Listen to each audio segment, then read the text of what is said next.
কুষ্টিয়া শহরে অভিযান চালিয়ে শীর্ষ সন্ত্রাসী সুব্রত বাইন ও তার সহযোগী মোল্লা মাসুদ সহ 4 জনকে গ্রেপ্তার করেছে যৌথ বাহিনী। উদ্ধার করা হয়েছে 5টি আগ্নেয়াস্ত্র ও 10টি ম্যাগাজিন। রোজার ঈদের পরপরই কুষ্টিয়ার পৌর শহরের কালীশঙ্করপুরে প্রয়াত এক বিএনপি নেতার বাড়িতে 3 রুমের বাসা ভাড়া নেন তারা। 3 তলা বাড়ির নিচতলায় থাকতেন সুব্রত ও মাসুদ, আর দোতলা ও 3 তলায় মেসে থাকতেন ছাত্ররা। 2 দশকেরও বেশি সময় আত্মগোপনে থাকার পর অবশেষে যৌথ বাহিনীর অভিযানে ধরা পড়ল ঢাকার অপরাধ জগতের আলোচিত নাম শীর্ষ সন্ত্রাসী সুব্রত বাইন ও মোল্লা মাসুদ। মঙ্গলবার ভোরে কুষ্টিয়া শহরে প্রয়াত বিএনপি নেতা মীর মহিউদ্দিনের বাড়ি থেকে তাদের গ্রেপ্তার করা হয়। 3 তলা বাড়ির নিচতলায় ভাড়া থাকতেন তারা। ওই বাসার দোতলা ও 3 তলায় মেসে থাকেন ছাত্ররা। স্থানীয়রা বলছেন, ভোরে বাড়িটি ঘিরে ফেলে যৌথ বাহিনীর সদস্যরা।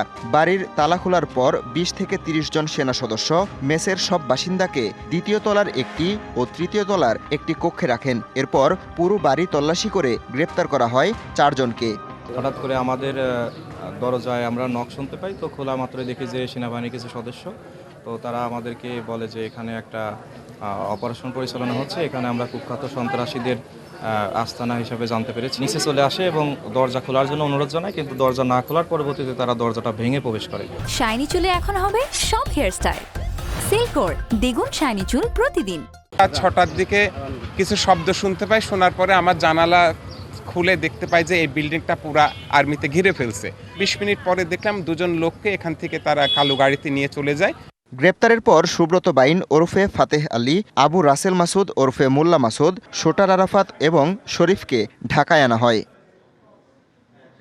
বনানীতে সংবাদ সম্মেলনে আইএসপিআর জানায়, জাতীয় নিরাপত্তা নিশ্চিত ও জানমাল রক্ষায় প্রতিশ্রুতিবদ্ধ সেনাবাহিনী। গোপন তথ্যের ভিত্তিতে সফলভাবে 2 জন শীর্ষ সন্ত্রাসী এবং তাদের 2 জন সহযোগীকে গ্রেফতার করতে সক্ষম হয়।